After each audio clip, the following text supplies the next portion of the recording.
Саламатсыздар ма, құрметті әріптестер? Заманауи мұғалім YouTube арнасына қош келдіңіздер. Бүгін мен сіздерге жеті қазына атты интеллектуалды ойынды көрсететін боламын. Бұл жерде мынандай титульный беті жеті қазына, одан кейін айналдыруға басатын болсақ, мынау айналады.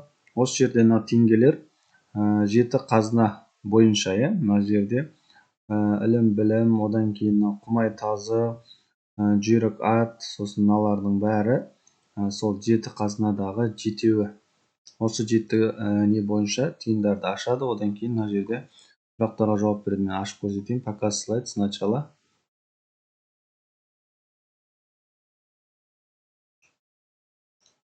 Осындай ашылады. Одан кейін өзінің дауысы бар осындай. Мынаған басамыз.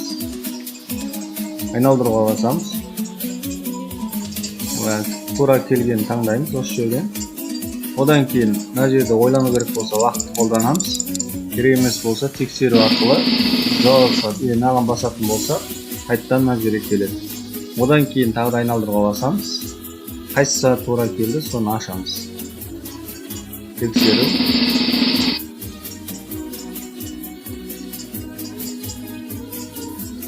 Осындай кез келген қайсысына тура келсе, соны ашып, мына жерде уақыт керек болса уақыт қосып отырамыз. Демес болса жауабы осылай.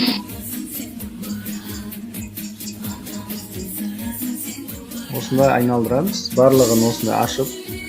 Енді мына жерде мен бәрін көрсетудің қажеті жоқ. Соңында аяқтау арқылы аяқтаймыз.